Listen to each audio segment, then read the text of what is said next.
मत सोच कि तेरा सपना क्यों पूरा नहीं होता। मत सोच कि तेरा सपना क्यों पूरा नहीं होता। हिम्मत वालों का इरादा कभी अधूरा नहीं होता।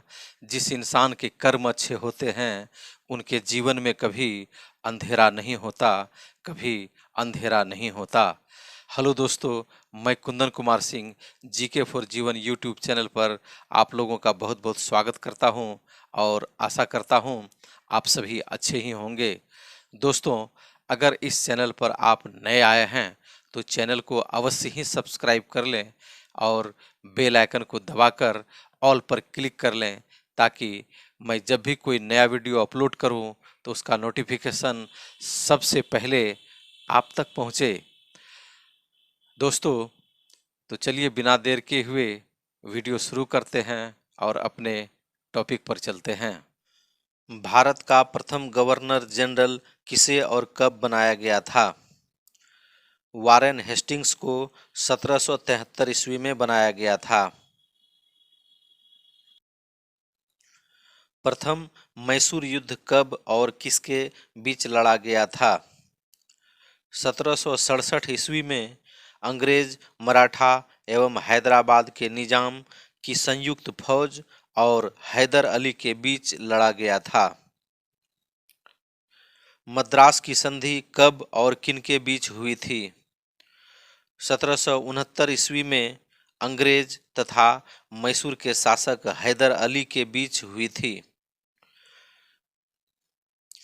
द्वितीय मैसूर युद्ध कब और किनके बीच हुआ था? 1780 ईस्वी में अंग्रेज तथा हैदर अली के बीच हुआ था।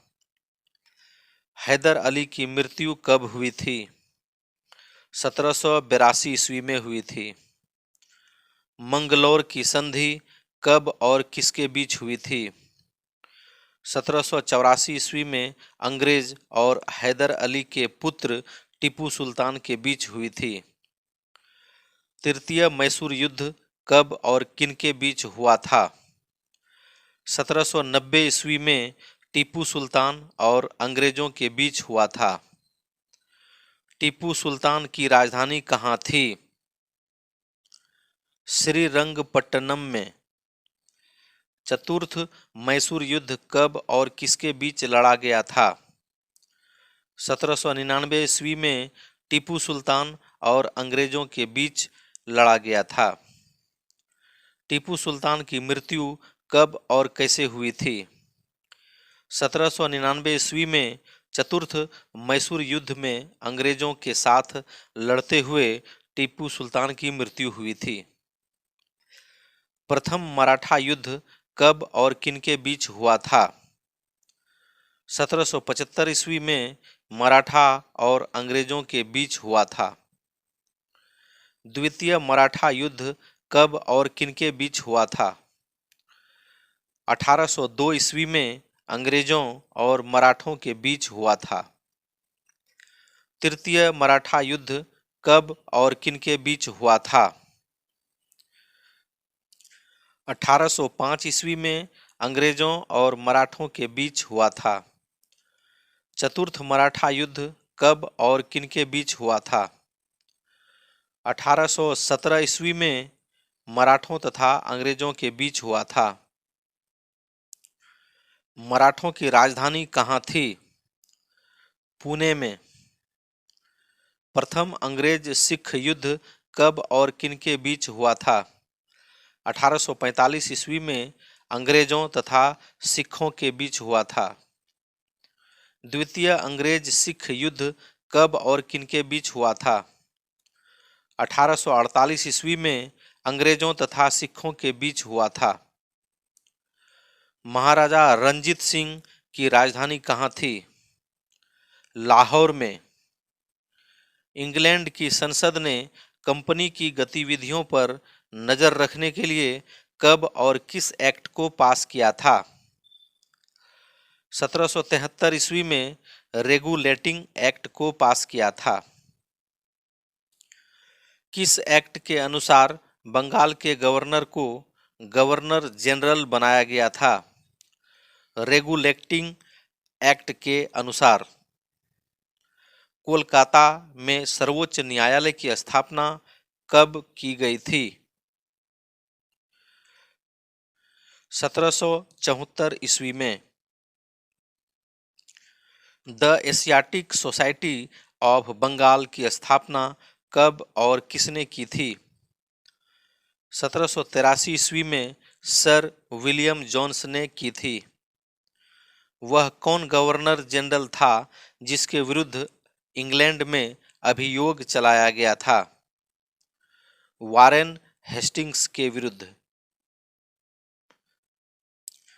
पिट्स इंडिया एक्ट कब लागू किया गया था?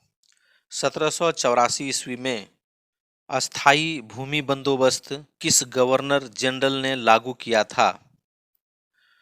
1793 ईस्वी में लॉर्ड कॉर्नवालिस ने लागू किया था। भारत में सिविल सर्विस की स्थापना किसने की थी? लॉर्ड कॉर्नवालिस ने की थी। लॉर्ड कॉर्नवालिस कब से कब तक भारत का गवर्नर जनरल रहा?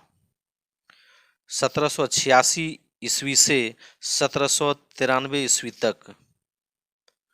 लॉर्ड कॉर्नवालिस के बाद कौन गवर्नर जनरल बनकर भारत आया था? जॉन सोर, जो 1793 से 1798 ईस्वी तक रहा था। जॉन सोर के बाद गवर्नर जनरल बनकर भारत कौन आया था? लॉर्ड वेलेस्ली, जो 1798 से 1805 ईस्वी तक रहा था। नागरिक सेवा में आने वाले युवा लोगों को प्रशिक्षण देने के लिए कोलकाता में 1801 ईस्वी में किस कॉलेज की स्थापना की गई थी? फोर्ट विलियम कॉलेज की स्थापना की गई थी। लॉर्ड कॉर्नवालिस ने सर्वप्रथम कहाँ राजस्व वसूली की 10 वर्षीय बंदोबस्त लागू किया था? बंगाल में लागू किया था। भारत में राजस्व वसूली की रैयतवाड़ी व्यवस्था कहाँ लागू की गई थी? मद्रास में लागू की गई थी। भारत में राजस्व वसूली की महालवाड़ी व्यवस्था कहाँ लागू की गई थी? गंगा की घाटी, उत्तर पश्चिमी प्रांत, मध्य भारत, पंजाब एवं दिल्ली में लागू की गई थी। 1835 ईस्वी में भारतीय विधि आयोग की स्थापना किसने की थी? लॉर्ड विलियम बेंटिक ने की थी। फौजदारी कानूनों का संग्रह किसने तैयार किया था? लॉर्ड मैकाले ने तैयार किया था। फोर्ट विलियम कॉलेज की स्थापना किसने की थी? लॉर्ड वेलेस्ली ने की थी। किस गवर्नर जनरल ने सहायक संधि का उपयोग करके अनेक देशी रियासतों को ब्रिटिश साम्राज्य में मिला लिया था? लॉर्ड वेलेस्ली ने। किस गवर्नर जनरल के शासनकाल में भारत में पहली रेलगाड़ी चलाई गई थी? लॉर्ड डलहौजी के शासनकाल में चलाई गई थी। भारतीय विद्यालयों में अंग्रेजी भाषा में शिक्षा प्रसार की नीति कब अपनाई गई थी? 1835 ईस्वी में अपनाई गई थी। टेलीग्राफ की सेवा किस गवर्नर जनरल के शासनकाल में शुरू की गई थी? लॉर्ड डलहौजी के शासनकाल में 1853 ईस्वी में शुरू की गई थी। भारतीय विद्यालयों में अंग्रेजी भाषा में शिक्षा प्रसार की नीति किसकी देन है? लॉर्ड मैकाले की देन है। 1854 का वुड डिस्पैच किससे संबंधित है? भारत में शिक्षा के प्रचार प्रसार से संबंधित है। सती प्रथा पर रोक किसने लगाई थी? लॉर्ड विलियम बेंटिक ने। सती प्रथा पर रोक किसकी सलाह पर लॉर्ड विलियम बेंटिक ने लगाई थी? राजा राम मोहन राय की सलाह पर लगाई थी। सती प्रथा पर रोक कब लगाई गई थी? 1829 ईस्वी में लगाई गई थी। अंग्रेजी को उच्च शिक्षा का माध्यम किस गवर्नर जनरल के शासनकाल में बनाया गया था? लॉर्ड विलियम बेंटिक के शासनकाल में।